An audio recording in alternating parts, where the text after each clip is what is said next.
നമസ്കാരം പ്രിയ സുഹൃത്തുക്കളെ. നമ്മൾ എന്താണ് ചിന്തിക്കുന്നത് അതാണ് നമ്മളാകുന്നത്.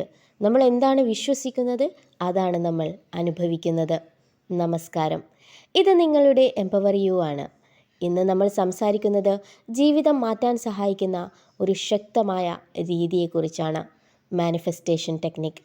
ഞാൻ മറ്റുള്ള വീഡിയോകളിൽ വളരെ വിശദമായിട്ട് തന്നെ ഇതിനെക്കുറിച്ച് പറയുന്നുണ്ട്. എന്നിരുന്നാൽ കൂടിയും മാനിഫെസ്റ്റേഷൻ ടെക്നിക്ക് എന്താണെന്ന് കൃത്യമായി അറിയേണ്ടതുണ്ട്. നിങ്ങൾ ആഗ്രഹിക്കുന്ന ജോലി, പണം, സ്നേഹം, സമാധാനം എല്ലാം നിങ്ങളുടെ ജീവിതത്തിലേക്ക് ആകർഷിക്കാൻ കഴിയുമോ? ഉത്തരം എന്താണ്? അതെ. പക്ഷെ ശരിയായ രീതിയിൽ ചെയ്താൽ മാത്രമേ ഇത് നിങ്ങൾക്ക് ലഭിക്കുകയുള്ളൂ. മാനിഫെസ്റ്റേഷൻ എന്നത് വെറും ആഗ്രഹമല്ല. അത് നിങ്ങളുടെ ചിന്ത, വികാരം, വിശ്വാസം ഇവയെ ഒരേ തരംഗത്തിൽ കൊണ്ടുവരുന്നതാണ്. ലോ ഓഫ് അട്രാക്ഷൻ പറയുന്നത് എന്താണ്? Like attracts like. നമ്മൾ എന്ത് വികാരത്തിലാണ് ജീവിക്കുന്നത് അതുപോലുള്ള അനുഭവങ്ങളാണ് നമ്മളിലേക്ക് വരുന്നത്. നിങ്ങൾ നിരാശയോടെ ജീവിച്ചാൽ കൂടുതൽ നിരാശയാകും.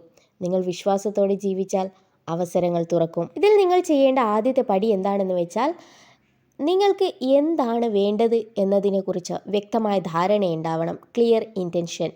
എനിക്ക് പണം വേണം, ഇത് ക്ലിയർ അല്ല. എനിക്ക് മാസം 50,000 രൂപ സ്ഥിരമായ വരുമാനം വേണം, ഇത് ക്ലിയറാണ്. നിങ്ങളുടെ ഈ ആഗ്രഹം ഒരു പേപ്പറിൽ ക്ലിയറായിട്ട് എഴുതൂ. എഴുതുന്ന സമയത്ത് ശ്രദ്ധിക്കേണ്ട കാര്യം എന്തെന്നാൽ അത് പ്രസൻറ്റ് ടെൻസിലായിരിക്കണം. ഒരു ഉദാഹരണത്തിന്, ഞാൻ എൻ്റെ ഡ്രീം ജോബിൽ സന്തോഷത്തോടെ ജോലി ചെയ്യുന്നു. എനിക്ക് സമാധാനവും സന്തോഷവുമുള്ള ജീവിതം ലഭിച്ചിട്ടുണ്ട്. എഴുതുമ്പോൾ തന്നെ മനസ്സ് വിശ്വസിക്കാൻ തുടങ്ങും. ഇനി അടുത്ത പടി, feel it before it happens. ഇത് മുന്നേ നടന്നതായിട്ട് ഫീൽ ചെയ്യണം. മാനിഫെസ്റ്റേഷനിൽ ഏറ്റവും പ്രധാനപ്പെട്ട ഒരു ഭാഗമാണ് ഇമോഷൻ എന്നുള്ളത്. നിങ്ങളുടെ ആഗ്രഹം ഇതിനകം നേടിയതുപോലെ തന്നെ നിങ്ങൾ അനുഭവിക്കുക.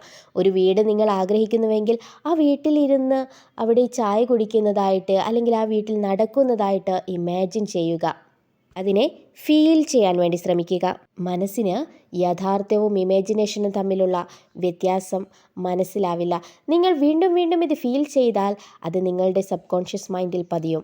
സബ് കോൺഷ്യസ് മൈൻഡ് തന്നെയാണ് നിങ്ങളുടെ ജീവിതത്തെ നിയന്ത്രിക്കുന്നത്. ഇനി നിങ്ങൾക്ക് വിഷ്വലൈസേഷനോട് കൂടിയ അഫർമേഷൻസ് ദിവസവും പതിവാക്കാം. പ്രതിദിനം എഴുന്നേറ്റ ഉടനെ കണ്ണടച്ച് 5 മിനിറ്റ് വിഷ്വലൈസ് ചെയ്യുക. അതിനൊപ്പം അഫർമേഷൻസ് പറയൂ.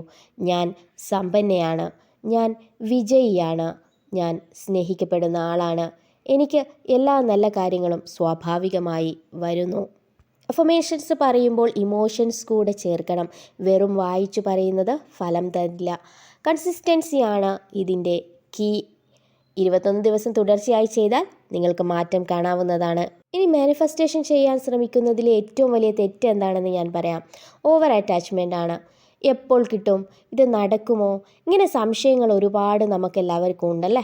ഇങ്ങനെ സംശയങ്ങൾ വരുമ്പോൾ നിങ്ങൾ നെഗറ്റീവ് വൈബ്രേഷൻ അയക്കുന്നു. നിങ്ങൾ ഒരു സീഡ് നട്ടാൽ ദിവസവും അത് വലിച്ചു നോക്കാറില്ലല്ലോ. അതുപോലെ തന്നെ വിശ്വാസത്തോടെ വിടുക. Trust the universe, trust the God, trust your journey. നിങ്ങൾ സാധാരണ മനുഷ്യനല്ല, നിങ്ങളൊരു പവർഫുൾ ക്രിയേറ്ററാണ്. നിങ്ങളുടെ ചിന്തകൾക്ക് ശക്തിയുണ്ട്, നിങ്ങളുടെ വാക്കുകൾക്ക് ശക്തിയുണ്ട്. നിങ്ങളുടെ വിശ്വാസത്തിന് അത്ഭുതങ്ങൾ സൃഷ്ടിക്കാൻ വേണ്ടി കഴിയും. ഇന്നു മുതൽ നെഗറ്റീവ് സെൽഫ് ടോക്ക് നിർത്തൂ. പോസിറ്റീവ് എനർജി സ്വീകരിക്കൂ. നിങ്ങൾ ആഗ്രഹിക്കുന്ന ജീവിതം ഇതിനകം തന്നെ നിങ്ങളുടെ വഴിയിലാണ്. വിശ്വസിക്കുക, അനുഭവിക്കുക, നന്ദിയോടെ ജീവിക്കുക. ഈ വീഡിയോ നിങ്ങൾക്ക് ഇഷ്ടമായെങ്കിൽ ലൈക്ക് ചെയ്യാനും ഷെയർ ചെയ്യാനും മറക്കരുത്. മാനിഫെസ്റ്റേഷനെ കുറിച്ച് കൂടുതൽ വീഡിയോകൾക്കായി എംപവർ യു സബ്സ്ക്രൈബ് ചെയ്യുക. അതുപോലെ തന്നെ മാനിഫെസ്റ്റേഷൻ ചെയ്യേണ്ട കാര്യം കമൻറ്റായി രേഖപ്പെടുത്തൂ. Thank you for watching.